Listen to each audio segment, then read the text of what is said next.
Carter Elliott's back, and I think Illinois basketball might also be, although they never really went anywhere. So back doesn't feel like the right word, but you're like ready to call this team a contender based on what you said in the last video I just recorded with you.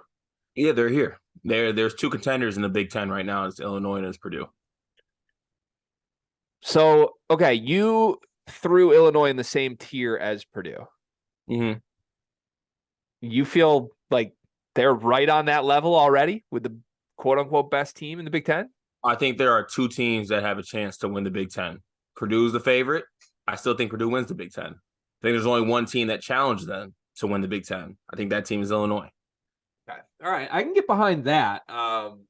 I don't know that I disagree with you even. I think Illinois is clearly the second best team in this league. I think there might be still some separation there as far as like tiering goes. But anyways, let's talk about the Rutgers game. Illinois storms into Jersey Mike's arena and treated them like a Jersey Mike's sandwich and not the rack, right? Like, I don't know. That was a bad metaphor by me. But the point is that this was not the rack voodoo that we've come to know and love from Rutgers over the years. This was just like, hey, we're Illinois. We're way better than y'all. We're going to beat you. That's what it was for 40 minutes. Yeah, Illinois came in there and they had a ball.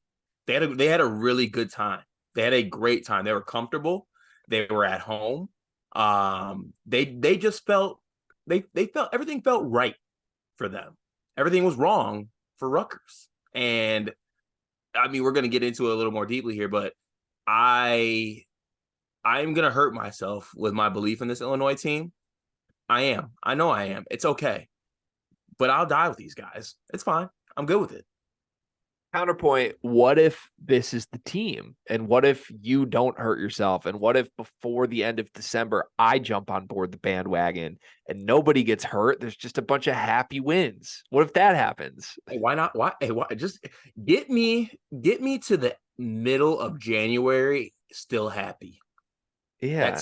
I feel like was it the Kid in Like Mike or Rookie of the Year, one of those little kid sports movies where he's just like, it could happen. Like, that's how I feel right now with this. So, okay, you last week or maybe 2 weeks ago now, I don't know. It's been a long time since we've recorded. You've been under the weather. No word on if it was just like Hunter Dickinson when he has to go to Champaign under the weather or whether you were actually under the weather. Do you want to comment on that? Yeah, I mean, I had a positive COVID test. Okay. All right. I didn't know if we were going public with that or not. I did. Right. While we're here, I am back. So just let that be known out there. I know we're not that, not a needle podcast, but I am. So big fella beat COVID. That's huge. Congratulations. That's one of the first big wins for you in this college basketball season. Honestly, yeah. And it's a small one, but I'll take it. Good. Okay. Last time we talked about Illinois, you said you think this team is elite defensively.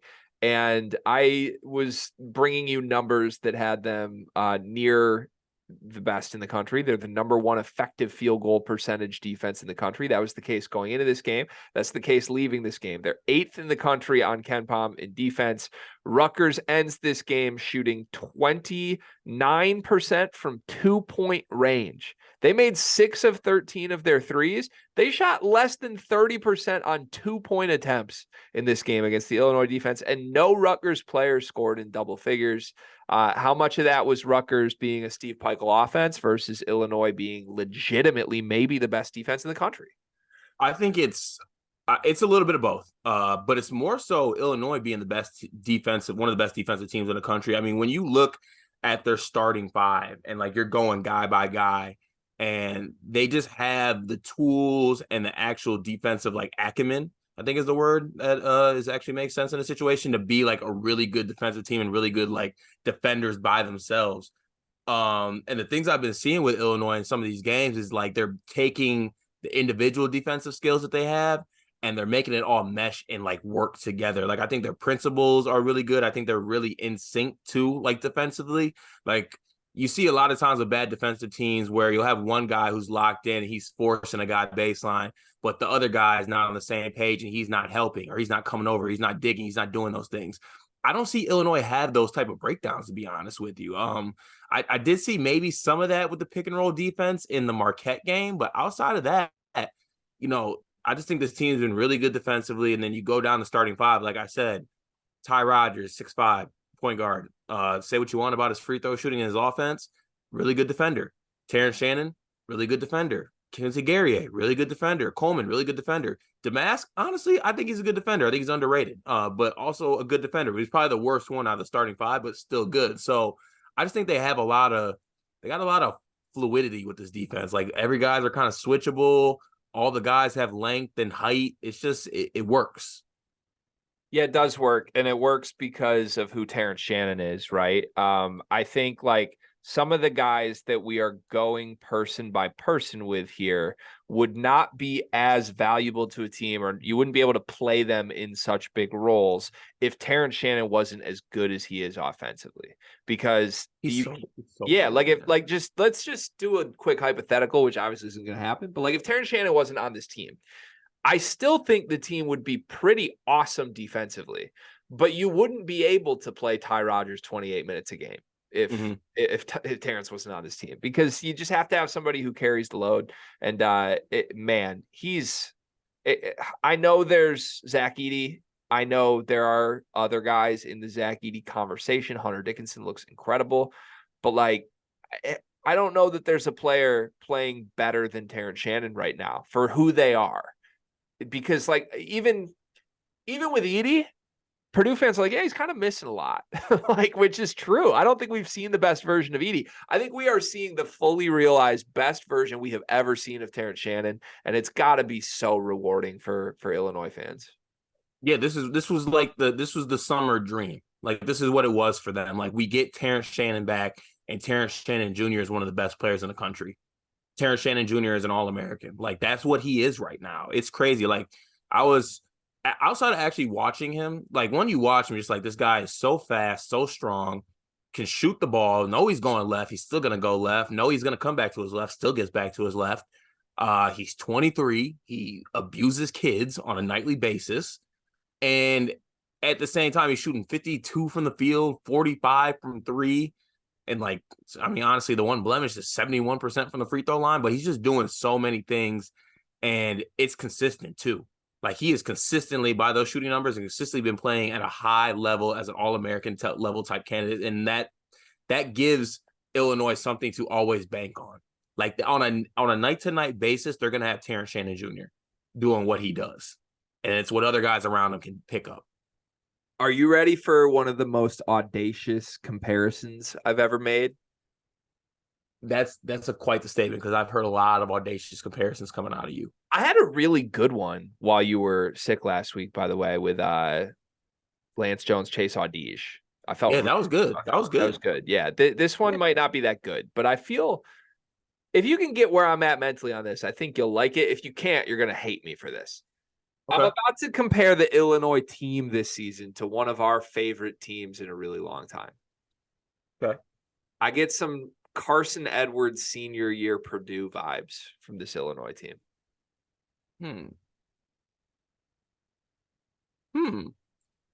Okay. I'm actually not mad at that, but isn't this Illinois team, like, personnel-wise kind of better than that starting five? Yep.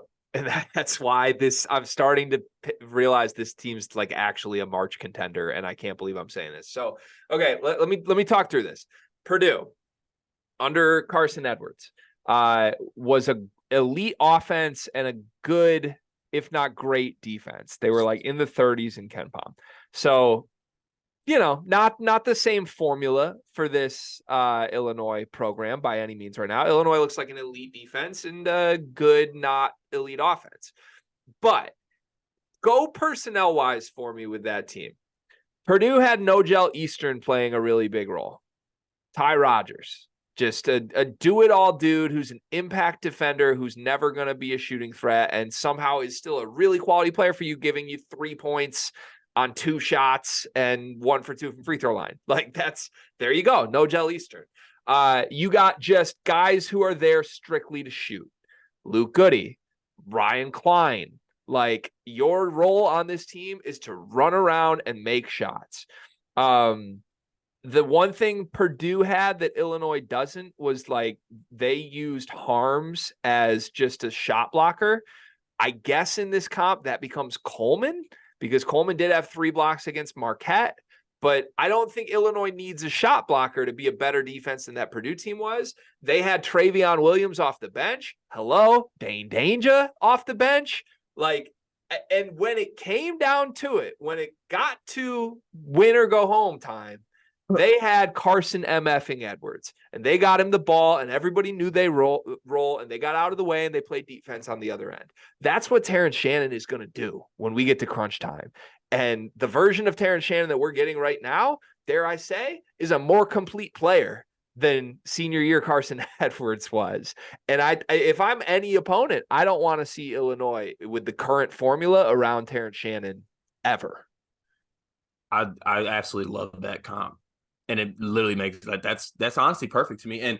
And when you mentioned too, like the difference between Harms and Coleman in this situation, all it is defensive impact, because I thought Harms was susceptible if you put him in like pick and roll or he had to do things on help side. Obviously, he was a monster and like he had the height to block shots.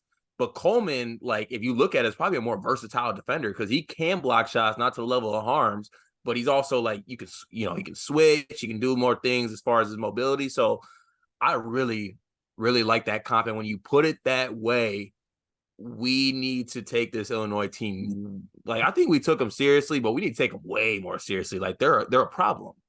Yeah, it might be time to sprinkle some Illinois futures. Damn, you have me fully on the bandwagon. It only took 10 minutes on this podcast. I'm fully I don't want to get too ahead of myself, man, but like this was kind of like what I wanted. Like I saw this, like we came on the first episode and I was like, I want Terrence Shannon first team All-American, like not just first team All Big Ten. And like it's there. I see a path. I might shed a tear. Us in Champaign for the second weekend watch party. We're there. So I was going to ask you this: we have to go to an Illinois game soon. We could see them play Boo on the day after New Year's. That could be fun in Champaign. They go to Mackey Arena on a Friday in the beginning of January. I would love to do that, except that requires me to spend a Friday night in West Lafayette. Is there a Saturday Indiana game? Illinois hosts Indiana on a Saturday. Yeah. No, I was trying to do like a little double dip. Oh, we could do a double dip. Sure. I'm game. Little weekend for the boys. Yeah, I'm game. Okay. Is there anything of concern with you for Illinois from this game? Let me just run through. I'm not calling these concerns. Let me just run through some notes and you tell me if any of these concern you. DGL did not check into the game. Did not play. That does not concern me for the success of Illinois' basketball team, though. Okay. Coleman Hawkins back from injury. I thought he looked okay. Yeah, he's not healthy. Does that concern? Yes, it does. Okay. Those are the only two concerns I had. And then just 8 minutes for Dane, but apparently this was just not a Dane game. Yeah, he fouled too. He was fouling. He had 2 fouls in 8 minutes. Did he? Oh, I was looking at the wrong person then. Yeah, he had 2 fouls in 8 minutes. Just not a Dane game. I thought it could have. I hate this can't be a Dane game nonsense. I love every single game we just define. Oh, that wasn't a Dane game. Or, oh, yeah, it was a Dane game. It was great. Okay, and then Damask, we have to just talk him quickly. I would say first great Marcus Damask game here. He's been good, but this was first great Marcus Damask game. Yeah, I think he did a great job of realizing like who's guarding him. And realizing that he's the guy who has the mismatch. Like obviously Terrence Shannon has the mismatch on a given night, but Damask also realized that he's able to like post up and do some things. And he has the ability to do that. And that's good to see that he can play his role, do what he needs to do. But in games like this, where he realizes the smaller guys checking him, he can do things as far as not even just getting the score, just like posting up to either score or create for others. The one con I had of this game, honestly, and it's just nitpicking, is I don't think Luke Goody shoots enough. I want to limit Luke Goody's pump fake one dribbles. Sometimes I just want shoot. You have the highest 3-point percentage in the Big Ten Conference. Let that MFer fly, son. What does that say about like psyche? Because there are definitely guys you never have to encourage to shoot more, and that's not always a good thing. Like it can be bad when you have to tell a guy not to shoot, but it's never good when you have to beg a good shooter to shoot more. Yeah, but this is the first game that I feel like I saw that. Okay. So if it continues, then I'll be a little bit worried. I also just think he has an affinity for doing like the pump one dribble to the side shot. Like he just loves that. It's a fun shot. Yeah, a lot of fun, but you're also 6'8", my brother. Let it 6'7", fly. 6'7". Sorry. Let it fly. Do we think Luke Goody's taller than you? I think me and Luke Goody are the same height. Okay. How tall are you? I'm 6'7". You just said he was 6'8". You just said he's 6'7". Okay. I'm just checking. All right. So all in all, stock up Illinois. We didn't do much on Rutgers, just quick on Rutgers. They're not good, right? I don't want to recap any team that didn't have a double-digit score. I think that should be a rule. So we're not allowed to talk about it. About Rutgers? Yeah. If I'm a Rutgers fan, I'm not feeling good. I'm not feeling good because I think it's a mix of Rutgers offense with guys that also aren't offensively trained to go whatsoever. I think this was just a tough matchup, which we previewed correctly this week, but like, good luck, Gavin Griffiths against the Illinois Wings, right? Like they still have yet to go full Gavin Griffiths though, and I feel like they need to do that. I think they're trying to go full Gavin Griffiths. It's just Gavin can't really guard anybody because he's Gavin Griffiths. Yeah. I'd like also Rutgers fans below comment. Are you guys like frustrated with Cliff at all? Like I get frustrated watching Cliff. Yeah, I feel like he just should be doing like they should be able to depend on him a little bit more at this stage of his career. Cliff had 8 blocks, man. Like, it's just crazy. Yeah, but like I know, but it's at the same time, it's just like 8 blocks and what 3 dunks. Yeah, he also had an offensive rating of 48, which is very, very bad. Shout out to the Rutgers fan who sent a link to our episode where we were talking about how Derek Simpson was struggling because the person sent it to him and said, watch this, prove these guys wrong. Derek Simpson finished 1 for 6 from the floor in this game with 7 points. So also notably 0 assists and 1 turnover in 23 minutes. We love Derek Simpson, by the way. Like, can we not make that loudly clear? We love the guy. We were rooting for him super hard. We said he was like our breakout pick of the summer. Like, we lumped him in with Bruce Thornton and Doug McDaniel and all these dudes who are looking really good. Derek Simpson's not looking really good right now. And that's part of why Rutgers is having problems. I think part of it is Derek Simpson's body too. I thought there would be a little bit of improvement there. I think him and Fletch worked out together this summer. He needs a growth spurt or something, right? Like, or he needs to put some muscle on or something. Yeah, if you're gonna not put muscle on, you need to be like 6'6" and not 6'3", 165. Yeah. All right.